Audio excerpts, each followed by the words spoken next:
So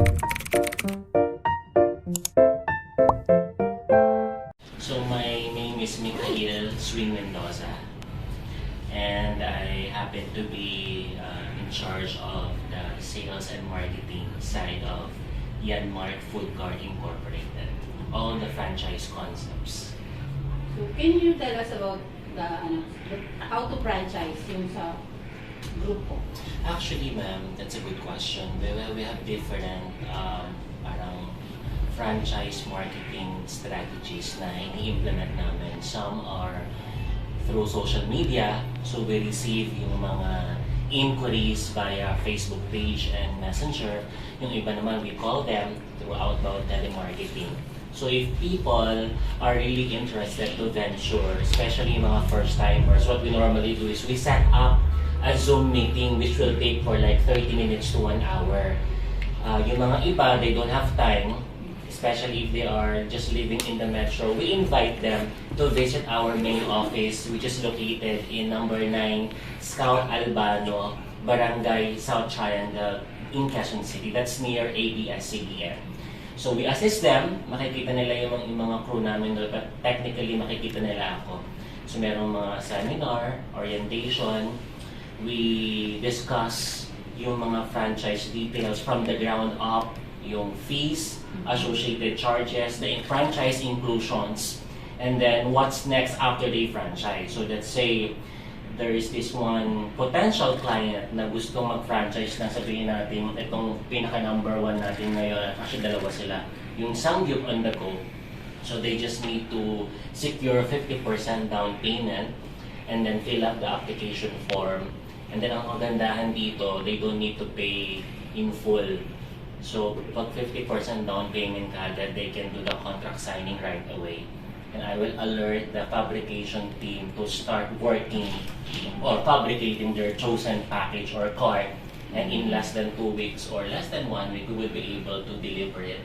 COD, the remaining 50%. So, with regards kasi na-mention nyo yung price, yung fee, actually, magkano po ang isang, let's say how much is para sa Samyup, how much is for the UrbaniTea, or is there a promo pa na mas mura ba if combine yung dalawang Okay, ma'am. package? So, let's start first with the Samyup concept. Meron tayong 4 packages to choose from. Nakadepende to sa budget based on their business needs. Ang pinakamababa natin is the Samyup Mini Cart, which will only cost them 68,888. This is already all in and ready to operate. Ibig sabihin, kuha ka na lang ng tao mo. Process mo na lang yung DTI tsaka barangay permit, and you're good to go. That's our lowest cart package sa Samyup. Kung gusto nila magtayo naman sa mga mall like Robinsons, Ayala, Evergodesco, meron tayong upgraded high-classy version ng cart, which is yung mall cart natin, and that will cost them 188,888. So mas maganda, mas high-end yung kiosk at mas marami inclusions. But for some people, especially itong dumating yung pandemic, no, ang gusto nila kasi is walang babayarang renta. No rent or rent-free worry, wala rin babayarang kuryente. So we decided to elevate at magkaroon ng panibagong concept, which is yung motor cart or mobile cart. So from the word itself, they can move and travel from one place to another. That's per barangay. So depende kung saan ang tao, parang pares. Kung saan yung tao, doon ka. Pag nawala yung tao, doon ka sa kabila. So makokontrol mo mismo yung araw mo. And at the same time, wala kang babayarang renta, wala kang babayarang kuryente kasi naka-solar panel siya. That will practically give your car a stunning look during the night. Kasi nag-iiba po yung image niya sa umaga versus sa gabi. Si Miss Vivian, our CEO.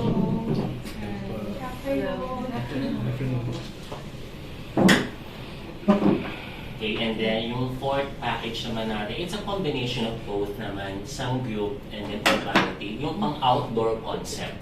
Pag halimbawa gusto mong tumabi sa mga Shell, gasoline station, mga McDonald's, ganyan, and gusto mo ng outdoor concept, meron kami pinag-combine itong Samyup tsaka UrbaniTea. That's only for 350,000 pesos.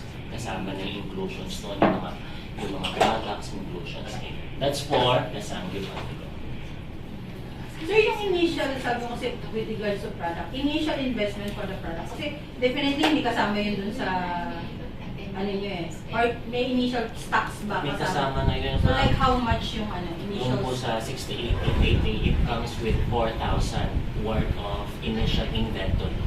Kasama doon yung isang, to be specific, no? 1 kilo of beef, 1 kilo of pork, may mga small, medium, large na mga paper bowl na may printed na Samyup on the go, may isang sauce na rin siya, may utensils, may equipment siya, may crew uniform, it comes with a training, one-on-one, kasama na rin yan, you should only take for like 2 to 4 hours, depending on the Q&A portion, it's for 1 day, and then after that, that's it. Or the UrbaniTea? Sa UrbaniTea naman po, depende naman po, may 3 package. May 4 packages kami doon. So, the first one is 198,888. The second one is the 298,888. And then the last one is the 398,888. Yung pinaka-pang-apat natin, yung outdoor, yung may minention ko kanina na combination ng Samyup and then ng UrbaniTea. Right now, sir, yun po yung franchising. Ayan, sino na distribute? Concept? Yung ano po, Urban. Sa ngayon, we have 250 branches na nationwide ng UrbaniTea. So, kasi nag-start ako ng 2018. So, ang pinakaunang concept ko is si UrbaniTea talaga. So, yun ang pinaka-bread and butter. What year po kayo nag-start? We start ko 2018. 2018. So, yun yung pinaka-bread and butter ko is UrbaniTea. So, hanggang sa nadagdagan na ng iba't ibang concept. Itong pandemic, yun, sinigan ko na siya ng Samyup OTG. Is there a history or story behind the start of the company? Actually, i-ano ko na rin sa inyo yung history ng aking company. Way bago ko mag-start na magtayo ng franchising company. So, plain housewife ako before. So, as in bahay lang ako and then yung husband ko lang yung nag-work. So, naisipan ko, paano ko ba matutulungan yung husband ko ng sarili kong sikap. So, kasi yung time na yun, medyo pasikat pa lang yung mga food cart eh. So, ako mismo nagtayo ng sarili kong maliit na food cart lang sa school ng anak ko. So, doon nag-start yun hanggang sa inaral ko lahat about sa franchising. Nagpunta pa ako ng Taiwan kasi yung mga products ko ng UrbaniTea is galing lahat ng Taiwan. So, every now and then, pumapasyal ako sa Taiwan. Ngayon lang di ako makabalik kasi ng pandemic. So, ayun, napag-decide na namin ng husband ko na after kong masubukan na magka-tayo na sarili kong concept, ayun na, doon na nabuo yung aking franchising company. Doon na nabuo si Yenmark Food Cart Inc. Bakit po yan yung naisip mo? Kasi nung time na yun, doon pa lang pumapatok yung mga milk tea eh. So, hindi pa siya masyadong sikat na unlike ngayon na medyo marami na kami na kompetensya. So, yung time na yun, doon pa lang pausbong yung mga milk tea concept eh. Question po, there are so many Samyup and milk tea shops sa Philippines. What makes it different po to sa brand name compared sa different other brands? Oh, sa Samyup OTG namin kasi usually di ba kapag Samyup unlimited. So, unlimited pa ang mga price na isang range na mga 500 yun yung pinakamura. So, nilagyan ko siya ng quiz. So, since pandemic, syempre hindi nabihira yung mga nagda-dine-in. So, nilagyan ko siya ng twist na on the go, rice bowl, a la carte. So, madali siyang i-prepare. At the same time, syempre yung mga nagmamadali, gusto yung mabilisan na may magluluto na sa kanila. Tsaka, if I may just add, isa sa mga reasons kung bakit everyone is going data or crazy about our Samyup brands is because the sauce itself and the meat is the American manufacturer. I think it's safe to say na kaya namin makipaglaban dun sa mga big popular brands, and of course alam niyo naman kung ano yun, yung the sauce itself and the meat itself, the fact na talagang kami yung nagmamanufacture nyo, and the moment na tinikman nyo siya talagang iba talaga yung lasa. Premium, we're talking about premium and high quality na brands. Other questions? How about food and travel? Sa milk tea, yun nga, may paglalaban kami sa mga kilala na sikat na brand pagdating sa milk tea. Kasi lahat yan, magmula sa map, sa mga flavor, sa mga straw, lahat yan galing ng Taiwan. So, ano yan, direct namin na pinupuntahan pa yun ng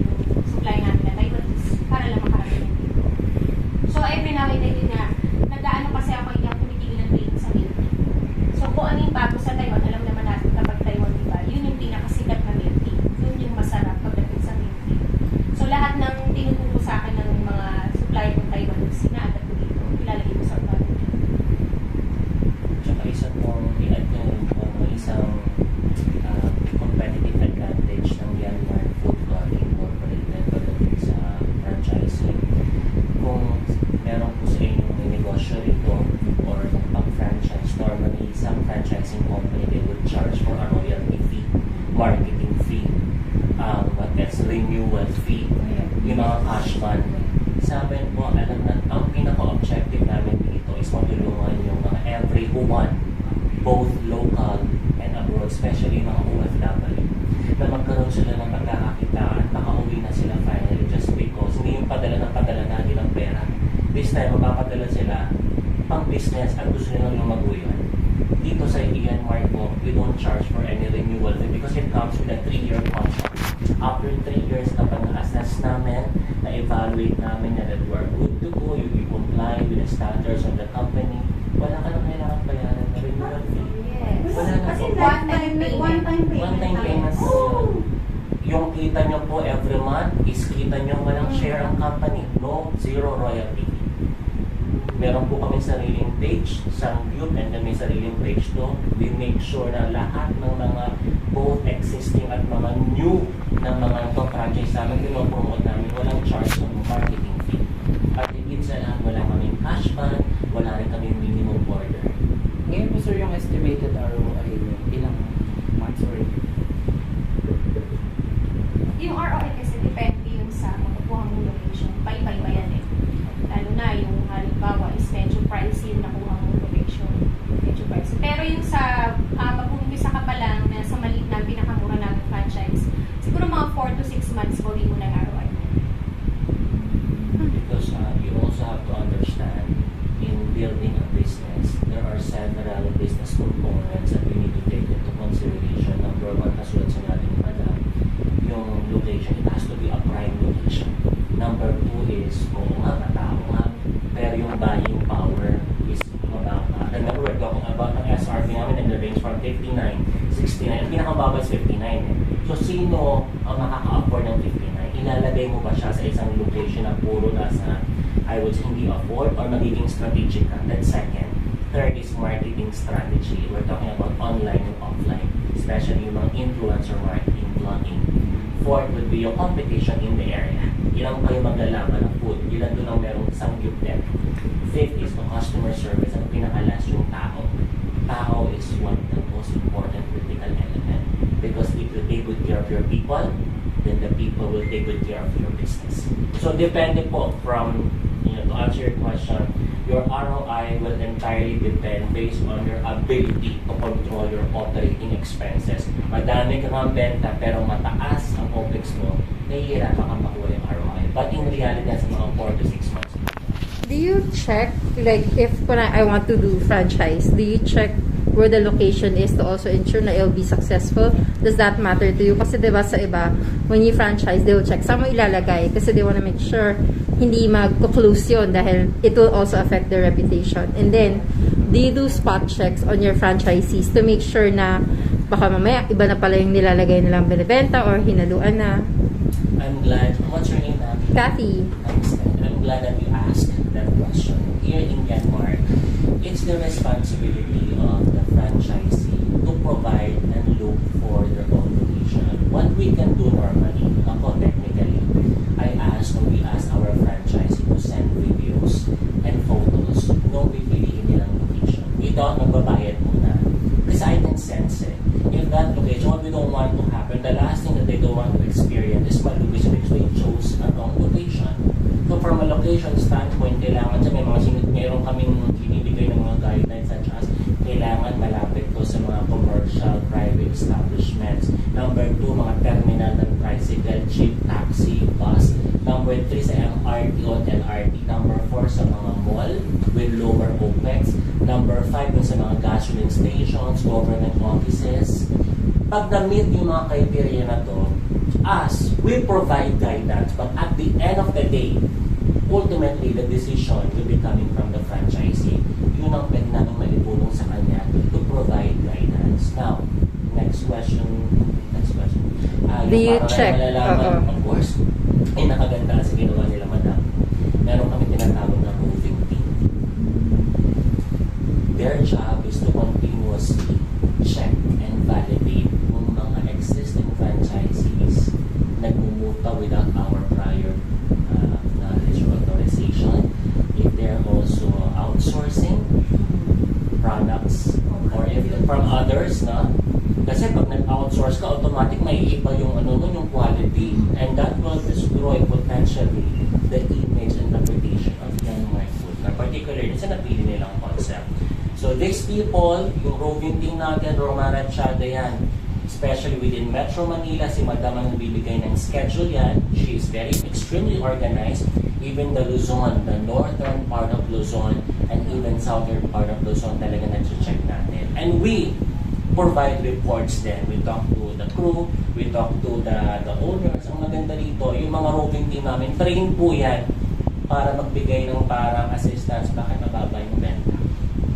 Because ganito. Because ganito. Because your crew is, when you talk about image management, medyo hindi siya naman-advise. Ang haba ng kuko. Kasi hindi ko ako bibili sa isang tindero na medyo madumis o medyo mahaba yung kuko o lagi nagsiselfone. So, you provide guidance. Which of your franchising families has proven to be most lucrative? Which one? Are you referring to Samyup or? Ay, which one? Yung pinakamabenta, like the franchisee has proven bigger turnover than Yung mini cart natin, 68,888. Big na wide. Number one, very affordable. Alam naman natin nasa panahon tayo ng pandemic.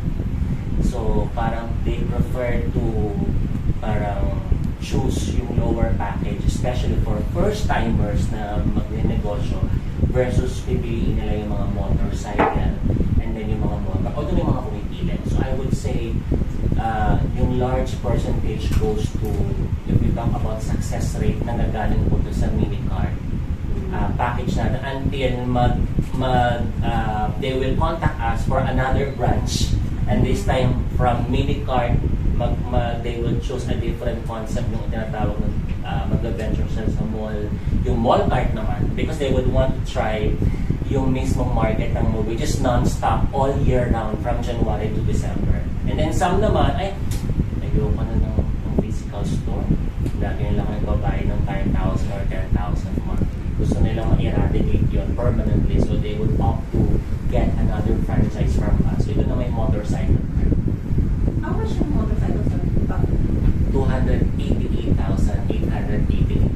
Dahil ko provided na yung motorcycle. May motora po yun, may ORCR, LTO registration, may solar panel po yun.